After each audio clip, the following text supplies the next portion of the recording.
Back again, this is Seth Esposa, Black Earth Productions, Blue Flame, Healing Arts, and Occult Science. Temple of the White Dragon. Today, I'm joined again with Thomas Sheridan.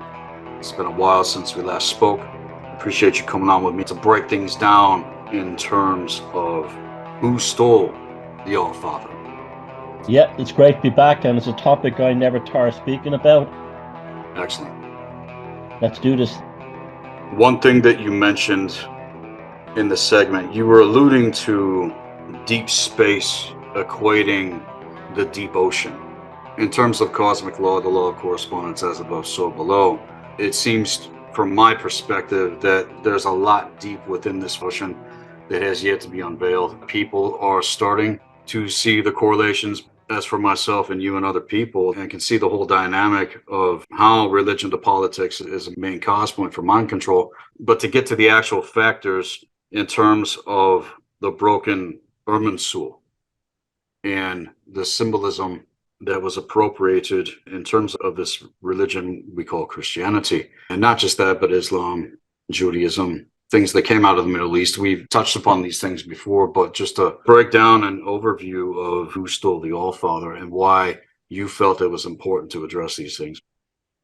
It all began a long time ago, 10 years ago, where I wanted to find the earliest depiction of the crucifix in Christian art, the earliest one. And I couldn't find anything before the Middle Ages.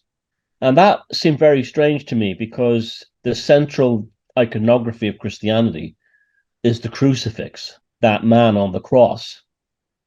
And it's nowhere to be found until he starts to arrive in the late Middle Ages.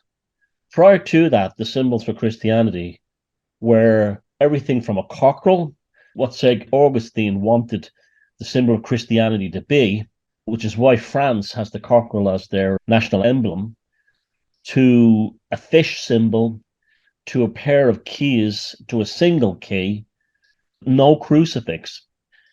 Conversely, I looked at the history of the cross shape, and it was all over paganism until paganism was gone. I was trying to understand, how come every group on earth was using the cross in some manner or form as a spiritual religious symbol, and Christianity wasn't? Suddenly, out of the blue, Christianity adopts the symbol. And I wanted to understand the timing for that. The timing ties in perfectly with the Vatican and its attempts to Christianize the Nordic people, the Scandinavians, the Germanic peoples, and Anglo-Saxons, and so on. And I said, why did I suddenly get an interest in the cross? I was holding a crucifix one day and I turned it upside down. And I said, that's Odin. Odin hanging from the Yggdrasil tree. Right. One thing I want to mention here is an actual quote from Adolf Hitler. He stated that it seems to me that nothing would be more foolish than to reestablish the worship of Odin. Our old mythology ceased to be viable when Christianity implemented itself. Nothing dies unless it is moribund. I know that there were alliances that were made with the Vatican in context of what happened in World War II. Yep. It's all fucking dynamic. Yeah, the 1934 Reich Concordat between the Vatican and the Third Reich. The Church said that the Holy See said they would not interfere in the internal workings of the Third Reich because there was millions and millions of Catholics living in Germany, mostly Bavarians. The Third Reich said that they would not play games with the Holy See as a church within Germany. And one of those things, I believe, was they wanted Hitler to make a proclamation that paganism was a problem and Catholicism was the way forward. And he did that. He was even praising Islam at one point. He said Islam is the perfect religion for the German soldier. Now, how this came about, the Pope, who was Pope at the time of the Concordat, was also the papal nuncio in Bavaria in the early 1920s. And the Gestapo had discovered that he was having a sexual relationship with his female housekeeper. They blackmailed them. They blackmailed the Vatican into making this deal with them. That's how it all came about. He had to make a proclamation against Odin. He used this armament, Völkisch paganism for his own benefit with the rise of National Socialism. The concept of Nietzsche's Overman. Correct? Yeah, exactly. It went back more of a folky thing. It came out of the folkish movement in Germany. A huge folk revival thing happened around 1900, late 1800s, 1900s. He played on all that. He used all the iconography of that and everything. But then when he became a politician, he went paying his respects to the Pope, which goes to show you that those people in the Vatican are the most powerful ones of them all. Right, in context to the Khazarian fucking mafia, and in context also to Lauxism. And the whole dynamic is just a major contradiction to me, because when I observe it, I do witness the fact that these motherfuckers sacrifice their own kind. And Lauxism specifically is the hatred of white people by these individuals. And it's said to be the most pervasive form of racial hatred on the planet, but it's never mentioned. It's never mentioned in education. And this driving force behind most world events, like we're talking about, explains why these individuals were kicked out of Europe at least 109 times. It's this hatred against our people. It's ironic to me, because of all the appropriated symbolism with the fucking Third Reich and all this shit, that it would be directed towards everything that it represents, but it's an inversion. It's a fucking twisting. And not just the symbolism that was appropriated from ancient times to paganism with Christianity, but the alliance that was made here and this underpinning currents driving things underneath the surface of its front. It created this split, schizophrenic spellcast upon the people. Even though they went with it, they didn't realize how their very essence and codes, all these things that I talk about on my platform, were getting sucked into the fucking abyss, twisting of the fucking swastika, the Black Sun cult of fucking Aton, going all the way back to Kemet when magic became corrupt. I want to take it, man. Yeah, I will say something. There's a huge part of the story that's never spoken about the degradation and the corruption of the Roman imperialist families towards the end of paganism and the rise of Christianity. If it wasn't for the likes of the Augustines in the Roman aristocracy, Christianity would have never become the dominant religion of Europe. A huge part of it had to do with these inbred Roman imperialists psychologically deteriorating the cults such as the Dismanibus. And this opened doors and allowed opportunities for fringe cults, not just Christianity, but other ones, to move in there and bring us to where we are today. It's a far more complex story than simply paganism, and they said we have to take it over, control Europe. Some of Roman, classical Roman paganism, was in a terrible state towards the end of the old pagan empire. It really was in a bad way. And a lot of it had to do with the sexual and psychic, spiritual degradation of the Roman imperial classes. When you read about Suetonius's descriptions of Augustine, you had Roman emperors who wanted to have transgender operations and paid doctors money to try and make them a vagina so they could be a woman. Doesn't that all sound familiar? It's a psychic mind virus that's not even human. Right. And it looks for the weakest link at the power structure at the top. Did it in the Roman times, and nowadays it's doing it again. You look at the people in the world who have the power today, Bill Gates and so on, all those types. Do any of them have the kind of warrior spirit associated with the European male? They don't. They're the lowest. And you look at Prince Charles, his ancestors were people like Alexander the Great and Charlemagne. Does he represent them? And that's what's happening. Towards the end of paganism, a monotheistic mind starting to creep in, where may have had pantheons of many gods moving towards one god. So you had in Persian and Eastern paganism, you had the Mithraism. In Ireland, they're moving towards the Crom Cruach. What happened in the Germanic world was they still had a fully integrated polytheistic culture. And that's what made them such a target for this concept of removing Odin and replacing it with the Jesus Christ archetype. All the others were easy to co-opt because they're already moving towards monotheistic paganism, but the Germanic world wasn't. And I think that's what makes the story so interesting. There's numerous factors involved in this, and they're very complicated. And a lot of them have to do with politics in Rome, black nobility, extremely powerful families like the Pisans of Venice and Rome. And they played an enormous part in the story.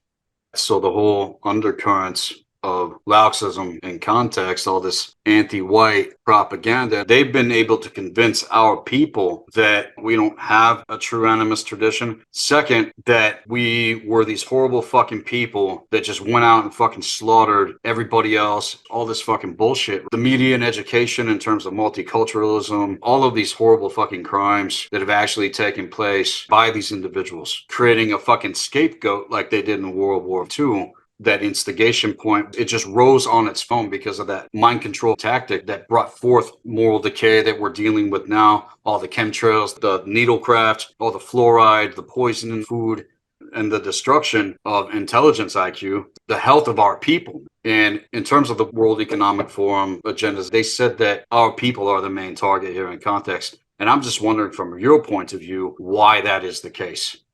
Because the European civilization was the dominant force in the world, but they've done it everywhere.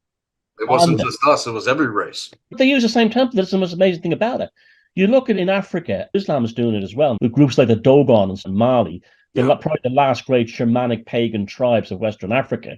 In Rwanda, you have the Hutsis and Tutsis. They were put against each other because of a passage in the Book of Ham in the Old Testament, describing that people who had wider noses were ungodly, based on a book from the Middle East. That's how dangerous the mind virus is. It's very interesting how belief systems are forged. When we objectively look at knowledge, people want to run with it. And anything that opposes that, that's a cause point for a triangulation, the divide and conquer. And this is a major tactic in terms of mind control. One little tiny thing, boom, the gates to the fucking abyss crack the fuck open. Look at the Protestant Reformation. People think that was some great conflict regarding Martin Luther and the Vatican. If you read his complaints to the Pope, really stupid things like what day Easter should be and if souls in heaven should be allowed to get plenary indulgences. They created this genocidal reformation that led to millions of Europeans being killed in these religious wars over idiosyncratic discrepancies in biblical text. It's terrifying, actually. The last 3 years, we saw what the world was really like with the needlecraft and the lockdowns and all that shit. We saw what the human race is really like. It's terrifying what kind of people could commit genocide. We saw them. They're our neighbors. They're the people all around us. And you said that mind control and programming. You're right. It is. They can use the minutiae. It speaks of human beings being at a very low level in general. Extremely low level of intelligence in terms of IQ distinction. Yeah. People with advanced degrees. They've absolutely no street smarts in terms of making an indoctrination, of course, right? We know it's a big part of it. This did not happen overnight. The Renaissance happened because people started digging up classical sculptures out of the mud of the Tiber. And they could not believe that 2,000 years previously, capable of these staggering artworks, they couldn't believe it.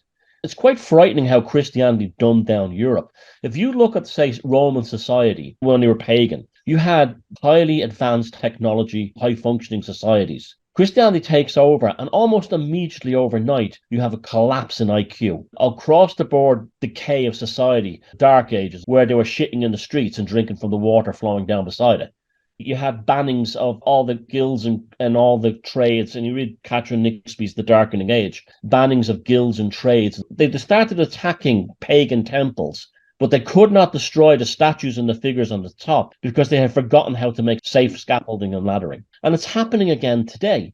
People that have PhDs, and unless someone shows them, they wouldn't know how to peel a potato and make French fries. You know what I mean? It's all a part of the pandemic and the spellcast that hit our world. This is real, and people don't understand the dynamic in terms of the precession of the grand cycle. All of the poison and the ascending currents are rising to the fucking surface. Yep. To be dealt with, and if people don't catch it, they're just going to get raked onto this parallel Earth timeline trajectory in terms of the AI. That's it. Here we are. We're here. We're the Kali Yuga, the Ragnarok, the whole thing, the Bayes prophecy in the Celtic pantheon. We're here, living it. We're now at the beginning of a new cycle wave. Today, the day that we are recording, is the official day that we have crossed now into the new Aeon. Pluto has gone now into Aquarius today. Yeah. Oh, it's so deep. So I'm very glad to have you on in terms of this, man. And every segment that we've done was a mark, and it was on purpose in terms of that. So we are now crossing over into the potential of that new renaissance in terms of Aquarian energy really being implemented all of this bullshit still stands in the way, let alone on an unconscious level with most fucking people. And all the insanity that we have literally witnessed, this is why. This is why it's happened. And people that are not spiritually discerned, let alone have a true spiritual path work in terms of ancestors, it ain't gonna fucking work. So many of them are taking themselves out with the needle craft. Yeah. There's an unconscious suicide cult around society. And the same challenges our pagan ancestors faced the rise of Christianity and following the Edict of Milan, we're facing now today, okay? We should take heart from this. Despite everything they ever tried, paganism survived. Right. They tried to destroy all the legends and all the stories and all the mythology and all the spiritual canon of the pagan people. Yeah. You had Celtic monks who wrote down the Irish annals. You had Nordic ones who wrote down the Icelandic sagas and the Eddas and the sagas, and it happened all over the place. It represents natural law, and this transhumanist world that they're coming in is so in violation of natural law. It has no other choice but to destroy itself. That's where it's going to lead. Take it back to the triangulation of the lockdown equation of the 1, 2, 4, 5, 7, 8 in terms of numerology to the symbolism of the Ouroboros. That's where it's at. It's at that point of fucking devourment. You see it coming. There's the head of fucking Jormungandr coming at your fucking ass, which was warned about in terms of the mythos of our ancestors. The Nordic tradition, from my observation, is the only tradition that not only revealed this, but warned about everything that not only our ancestors were up against, but what we are dealing with now. And in terms of who stole the Allfather, taking it to Carl Jung's essay on Odin, he states that he's the restless wanderer. He's the one that also is creating the unrest and stirring up this ward. Yes. Opposed yes. Shit, and works magic. Yes. And it was one of Jung's greatest pieces of work. It states in the essay that Odin was changed by Christianity into the fucking devil, man. Well, also the whole thing that he said that he's the natural god of the Europeans is Wotan, Odin. He's in the background. He's always here looking, and he's interfering without making a fuss about it. That's what the wild hunt is. We talked about that last time we spoke. Yeah, I'm absolutely convinced that whole Sword of the North. Yeah, the cold sword of the North. That whole event that we went through since 2020 is the wild hunt. Right. Flickering like a will-o-wisp through the stormy night. They fell on his sword. Nothing could unconvince me from that. People were given a fucking choice, eh? Yeah. In the wild hunt, you can step out of the way of the cold blade. The whole paradox with everything just blows my fucking mind because there's so many different angles I could come at this conversation with. I've even stated recently that the hearts of mankind are going to be weighed, that they have been getting weighed at the scales of Amente. And if we're going to cross this fucking threshold, we can't bring these ideologies that have enslaved mankind into the new Aeon. Otherwise, it's just going to perpetuate itself even worse in terms of that AI timeline, whereas the original timeline and the awakening of the ancestors happened. It was such a massive surge with the music and culture coming back. Yeah, it sort of went back to the Dark Ages and Vikings and all that bullshit. But with you and I knowing the things that we know, we're taking things back into prehistory even further to what's been appropriated in terms of symbolism and all this different stuff when it comes to fucking religion. And the whole concept of what you got into in your Who Stole the Allfather dissertation, the broken Irminsul, get into that because that whole thing was just... Yeah, there's a place in Germany.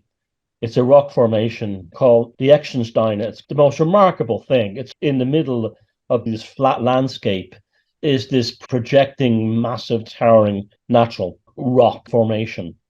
And the Saxons and probably the people before them said this thing is special, place of veneration. It's not far from Hanover in northern Germany. I went there 2019 to have a good look at it. It's a fascinating structure, and it also tells you the story of the secrets there about the history of our people.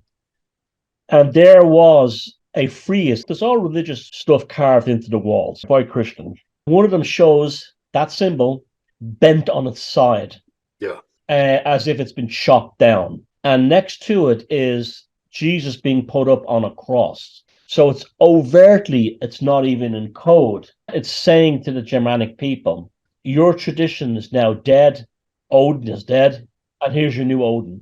thing By would have been going back to that quote by Hitler, in context and reflection, timeline manipulation has thrown everything into a skip on the fucking record.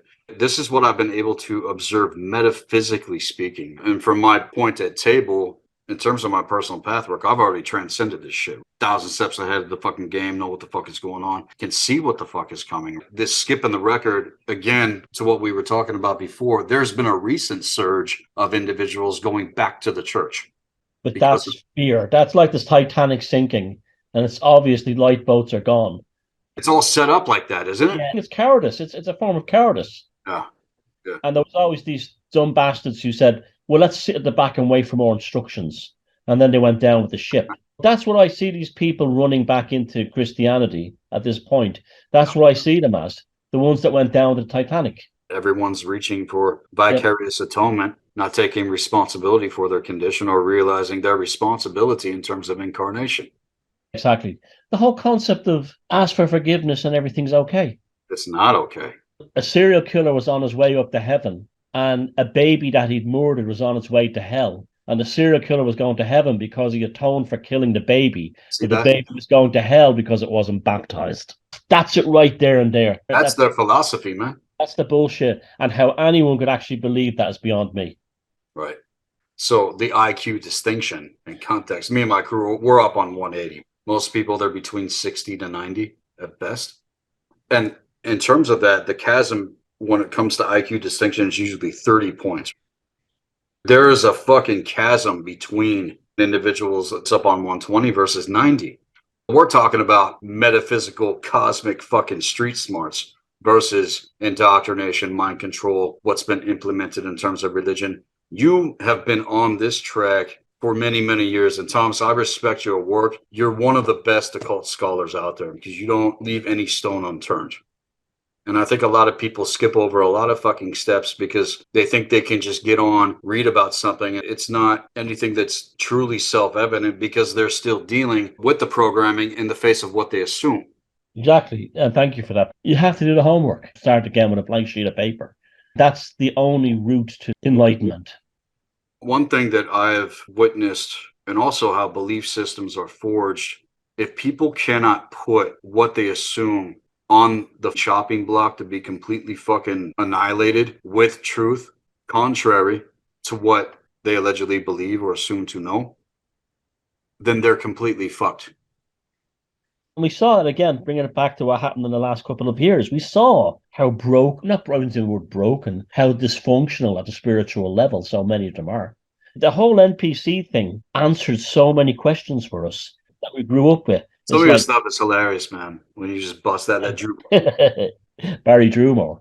Barry Drewmore, right. Anyways, yeah. But I mean, that's another part of it too, humor. The biggest problem with magical traditions and spiritual traditions in the past is that they left out humor. Absolutely 100%. And you would have found, back to our ancient ancestors, that in amongst all the reverent spiritual rites and so on, there would have been druids telling jokes, satyrs entertaining people, making children laugh, playful enjoyment. That's one of the biggest mistakes, I think, with the Nordic spirituality traditions, as in what's been popular since what you were saying about the music and everything in the last few years, is a lot of them are still up their own arse. They're playing into Christian stereotypes, ironically, of Nordic people not having this playful sense of humor. A lot of that happened because of Christianity. In fact, it did. Because they were conditioned to hate their own tradition, let alone who they are as a people. Lutheranism, the specific form of Lutheran Presbyterianism that took over Scandinavia and much of Germany, was a dour, depressing, nihilist, Calvinism as well, that took over like Scotland and Switzerland. Dour, depressive, and just miserable. Fortunately, I think a lot of people in the Nordic revival make this mistake of thinking that darkness that you get among the Germanic Nordic people is somehow their state of being, their natural innate way. No, I think that was pushed upon them by the Lutherans. I think if you had went to Scandinavia at the time of the Norsemen, you probably would have found they were a lot more jovial and laid back than what Lutheranism turned them into, playing on a stereotype that the sort of Germanic dourness, but I think that comes from Presbyterianism. I don't think that comes from their culture. Well, one example of that, which is very profound to me, is black metal. Yeah. And I love metal. It's metal till death. You had Steve Hughes on, which is pretty fucking cool. What our people have had to work through. One individual specifically is Einar Selvik from Wardruna. He was the drummer for fucking Gorgoroth. Yeah. And the switch over in terms from that to where things are now proves the surge of the ancestors awakening and reminding us of what we need to get back to. And what you're speaking about absolutely correlates. And you have that gift of the Heyoka. And that for me is going to probably be my final form that I manifest. Because I have also had to go through what you're talking about, the whole contrast of what violates our codes and cuts us off from the ancestors. And so this deep space to deep ocean concept and Odin being removed from Yggdrasil, replaced by this whole concept of vicarious atonement, took away that tradition and that honor and that drive to overcome and achieve greatness. As I said, the ancestors looked upon cowardice with absolute and total disdain. It was the worst thing that could be deemed upon a person, that you were a coward. And what do we see today? Everyone virtue signaling for that fucking shit, as if cowardice is a virtue. There's no honor. And how dare anybody say anything against it? Supposed to be all sensitive and stuff, be strong. You brought up something there that's very powerful. So many people in that Nordic revival are from the metal scene. That was why black metal came forth, man, to rip through it. A lot of those people were in the metal scene before they did this. You just mentioned something then there that brings us back to where we were before. That's Odin again. That's Odin finding the ones and nudging them into the right direction. Right. I'm convinced of it. Odin looked at metal, the Volcanic Power Force looked at metal and saw that there was within that scene the seeds of revival of the folk spirit. Right. And that's what it's come to. You know, it's a very beautiful thing, because the richness of our culture in terms of the ancestors that was present in the world before what happened did is where this is going to come back to. This is the vision that I've had that's been revealed to me over 20 years ago, and the indoctrination that I had to fucking burn through as well. That program is so unbelievably thick, not just within Europe, but over here in the American territories, even with the Native American tribes that are still clinging on to this concept. How is any Native American elder worth their salt going to call for that, dude? Or African Americans? Whoever. Man. I used to work do a cleaning job when I lived in New York, and one of the places I cleaned was a Black Baptist Gospel Church in Queens in New York. Yeah. And the pastor there was a really nice guy. He said to me, come on down, Thomas, come on and join the congregation some Sunday. You'll meet a lot of nice people. And I said, it's not for me. I grew up in Ireland and I'm sick and tired of religion. My country was torn apart by it. And he said, okay, fair enough. I wanted to say to him, what has been done to your people by this church that you worship? Why are you even here? All these Native Americans convert, they're all fanatical Christians. And now African Americans, I just don't get it. It's because they were torn away from their fucking roots in terms of this indoctrination, this Inquisition. Look at what's happening in Central and South America in context of Santeria, man. Yeah. And that's a whole other fucking topic right there. Those people are fucked up. Oh, I know that. I know all about that stuff. I have some close personal experiences with Santeria stuff.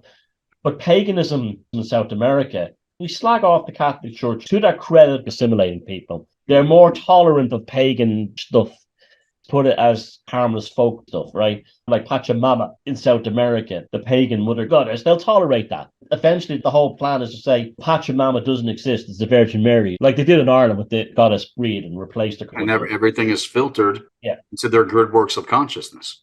Yeah. Because of the appropriation of symbolism and all these different things. And people don't know from whence they came because they were miseducated, indoctrinated, brainwashed from cradle to fucking grave, dude. But you see the real truth of the Holy See and the Vatican when they encounter a tradition that they can't assimilate. I'll give you examples. The Gnostic Cathars, they fucking exterminated them because there was nothing that the Holy See could actually co-opt and convert. So they just exterminated them, which shows you that when they being kind of friendly towards pagan ideas, it's a gaslighting. They're eventually going to take it over. If you had a spiritual tradition that they couldn't take over, like the Dogon in Western Africa, the Abrahamics, the Muslims, they will wipe you out, convert or die. That's the end of it. These cuddly Catholics who are, oh, we don't have a problem with people embracing their folk pagan traditions. Don't be fooled. Right. They're only being nice because they've no choice. Because ultimately they know they can't stand against this force that is fucking coming. Exactly. And they know they're finished. Look what's going on in the Vatican right now with the Pope and everything. The last Pope, Benedict, basically resigned. Before he died, he realized that it was over. And there's the prophecy of St. Malachi. I don't know if you know that. St. Malachi was an Irish monk who went to the Vatican and had a vision. And the vision was the last Pope would be the guy we have now. If you count the number of popes, the one we have now is the last Pope. This guy, Francis, is from South America, like you just mentioned. He's a Jesuit. He's the first Jesuit to hold the office. So basically, a CIA operation is now running the Vatican. This guy, Benedict, there was two popes at the same time. He was living in the Vatican, and he's written a book, which has not been published yet, outlining that there's a demonic war going on inside the Vatican. This is really interesting stuff. Pope Francis even said that as well. Be aware of an elegant redeemer inside the Vatican. So that thing is going down fast. It's doing it itself on the inside. We don't have to rile against it. We just have to watch it crash and burn. I'm convinced of it. What I've been saying lately is that we need to stand our ground and continue to inform. And don't get caught up in it. Be aware, have knowledge. Yeah, don't be drawn out on a provocation, because that's how hyperdimensional warfare operates, and then everyone's running out. It's a trap. Don't be drawn into the trap. These institutions cannot be reformed. They're heading towards destruction. You see it in the Vatican, what's going on there. You see it in the mainstream with the AI thing. Yep. It's all falling apart. That's all part of it as well. And that's all part of the prophecy. That's in the secular annihilation that comes around, the great cleansing. It's Kali Ma with her side. It's Saturn with his side as well. You know, it's the same thing. You mentioned Saturn in terms of Aquarius. Aquarius is ruled by Saturn. We're coming out of Pisces to the realignment of the Saturnian energy that was inverted during the Piscean age. Take it back to Constantine and the Council of Nicaea. We're very lucky to be living in this time. We are living in the sagas right now. That's the best way to process it, is observe and say, wow, wake up every day and can't believe the news. From these castration cults to the chat GPT, AI, so every single day seems to be another mindfuck. It's all interconnected to what we're getting at. The underpinning currents of what was controlling shit on an unconscious level now risen to the fucking surface. That's why they had to lock the world down in 2020. Lockdown exposed itself. It's been going on for centuries. Yeah, they showed their true colors then to everybody. They showed what they're really like. And those of us who didn't take the needlecraft, we lived to fight another day, just like our ancestors who didn't take on the bishops of the early church directly. They just went off into the hills with their documents and the old ways, and they kept it alive in the agrarian traditions. It filtered its way through Europe and eventually rose up again. Well, in terms of warfare, you don't always do very well lining up face to face. Take it back to the American Revolution. This is hyperdimensional guerrilla fucking warfare. Yeah, insurgency. Knowledge that we need to implement in terms of knowing how to navigate these times. The war is real. War was declared on the human races. All of the human races in 2020. Have you ever seen that movie Fahrenheit 451? It's based on a Ray Bradbury book, and it's about they ban books in the future. They ban books because books cause people to get upset. So they have firemen go around burning books. At the end of that film, what you have is a parallel society of people who memorize books. The oral tradition. That's it. That's what we're doing tonight. Does not nature compensate? Yeah, absolutely. The pendulum always swings back. Natural law is unavoidable. So, to all of the appropriations of the Druidic and Nordic traditions to the religion of Christianity, there would be no religion of Christianity without our ancestors' traditions, correct? It wouldn't have survived. It wouldn't have expanded into the Celtic and Nordic worlds. Absolutely wouldn't. They had to wrap it up inside the pre-existing traditions and sell it as a pastiche over centuries. Mm-hmm. So the importance of returning to our roots as a people in order to break these curses. When I started really getting into this, and I've shared a little bit of my experiences in terms of the platform, I never could have imagined that the truth would be this. Me neither. For I'm me, it is the absolute most powerful trajectory and has lit my life on fucking fire. Again, how people are conditioned. You're conditioned to be a slave. You're conditioned to be a fucking coward. You're conditioned to be in fear. Or you're conditioned to not speak out against what your hyper awareness intelligence working to get your attention. That's the human spirit in context, the crux of everything, which is more terrifying than this force of evil that we have been up against, all of the human races. They fear the power of the human spirit. Oh I yeah, think, I think it's more terrifying than this evil once it's actually unleashed and the power of Odin comes back to the birthright of mankind. My research and study indicates that all of humanity hails the Great North in terms of Udenma. And there's archaeological evidence in Helsinki, Finland, in context of this wolf cave and all this different stuff that goes back to millions of years, the true tradition. That's where everything is coming back up again to the procession of a grand cycle. And so it's the boiling forth of all of the underpinning fucking bullshit that has cursed mankind against its own soul. yep. Even in Persia, there's legends of the world of men began in the land of ice to the north. It's there when you look, like you said. The fermentation of the human spirit happened in the north and made its way south. I'm convinced of that. And Atlantis, yeah, huge part of it, massive part of it. They're watching this wave function collapse of the paradigm. When you speak about wave function collapse, what do you mean in context?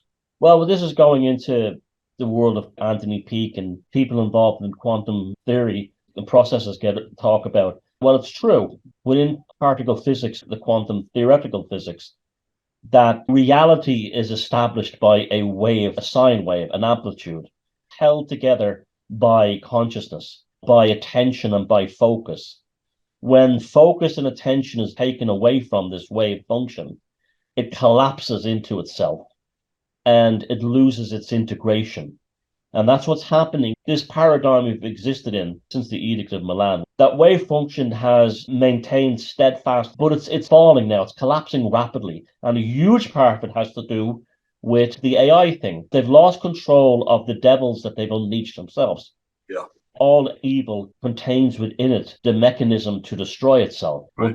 that's the destruction of the wave function. So this wave function of this cycle is now collapsing at the quantum level, which is the consciousness level. So, in terms of psychopathy and the psychic war that we are witnessing, this is why.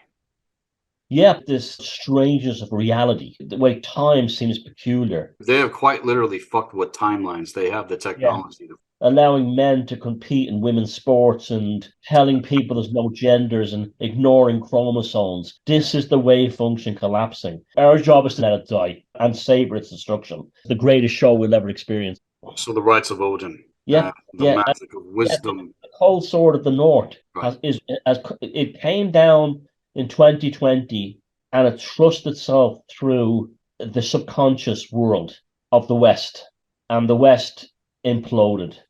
Yeah, many things have been spoken about in terms of the ancient cataclysms and whether or not this was going to happen again in our time. What we have experienced in terms to everything was a psychic cataclysm in 2020, witnessed by those of us that did not co-sign the narrative.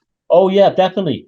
And it was an intelligence test. And the ones who said, no way, you're not going to stick those needlecraft in me, were the ones favored to be there when Ragnarok and the world of the old world sinks to the bottom of the ocean, to bring us back to what you said at the beginning, in metaphor. No. This also explains the strange weather phenomenon. Look at the abundance of northern lights lately. That's never been recorded I did notice that. What's that? Well, that's Odin saying, I'm here. So as the frequency of Earth rises, the central sun that's connected to sun bonds of the entire fucking cosmos, as above, so below. Our codes are activating the rights of Odin in terms of magic and the path of wisdom. It's not knowledge, it's wisdom. Enlightenment. That is being reinstituted in terms of this trajectory. If people just got a little taste, man, they got a little taste of that nectar.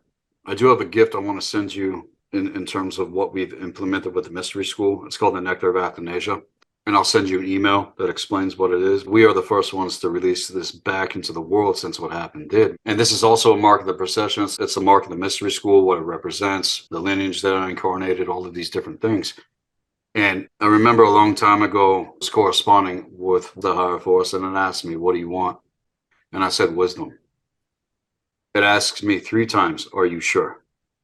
Because I think what it takes to really cross these fucking thresholds, man, you got to go to the depths of it and really see how it works without it taking you the fuck over. And I've seen people get taken the fuck over, man. Oh yeah, you have to go into the labyrinth to slay the Minotaur and come back out. Right, but this isn't some metaphor or an idea. This is real. The actual rights still exist. They've just been veiled, right? So when you're presented with that corridor, it's a giant holy fuck moment, because it's as if the separation factor that takes place when true awakening starts to be implemented, it's a cause point for separation. It's a cause point for the scythe to come in, like you were talking about, and cutting you away from this malignant force that wants to devour your very fucking soul. And then you're thrown out into the fucking wilds. Yep.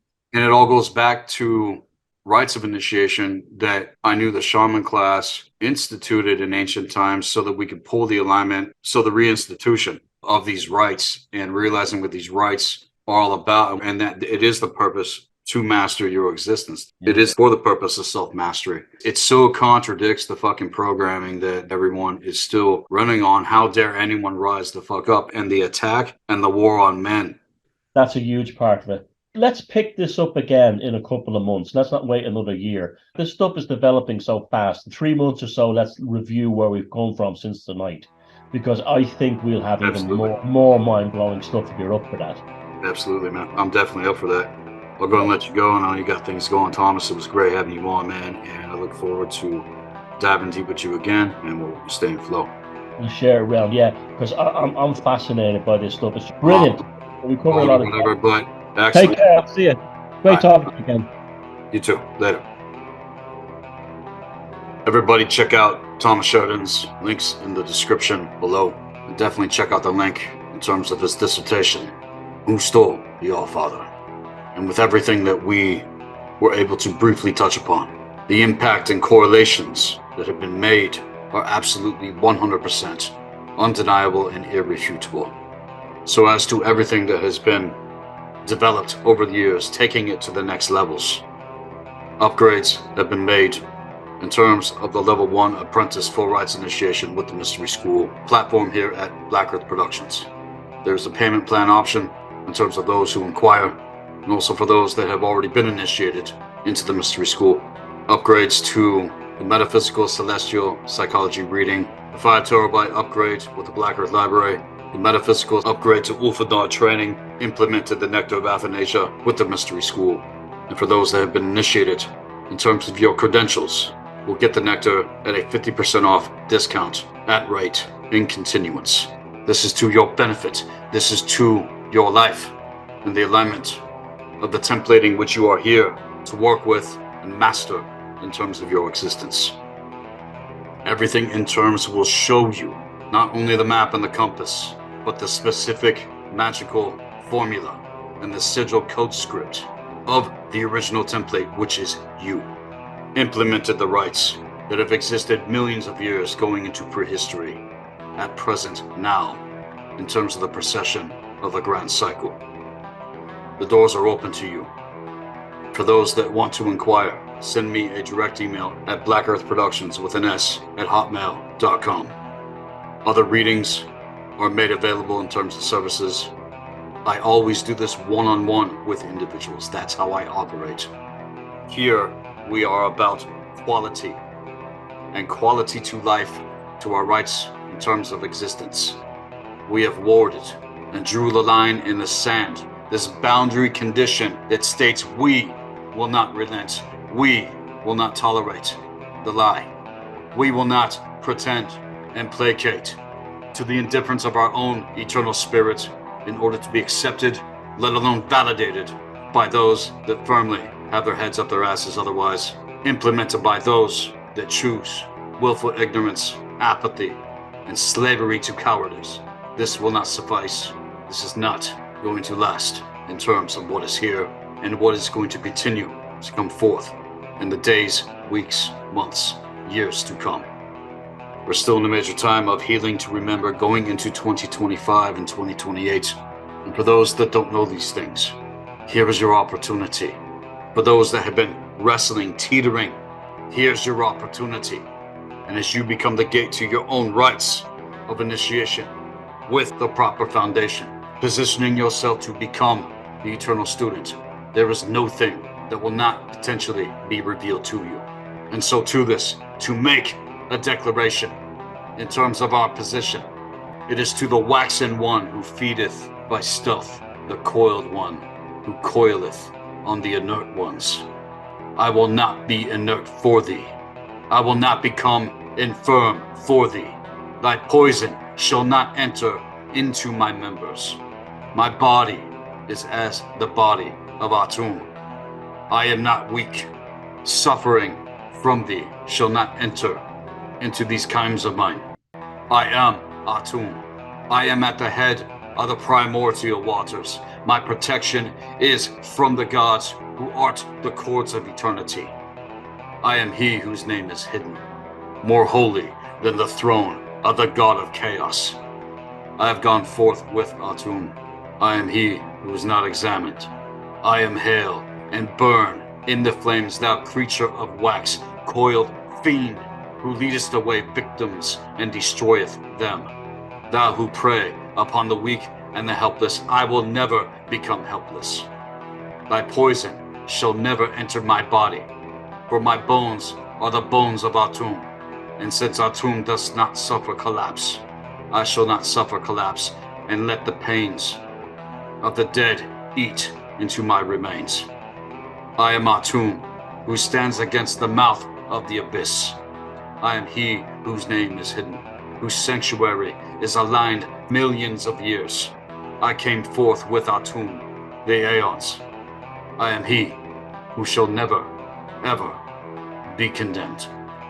This is Seth Exposa, Black Earth Productions, Blue Flame, Healing Arts, and Occult Science, Temple of the White Dragon. Be empowered, be encouraged. Hails!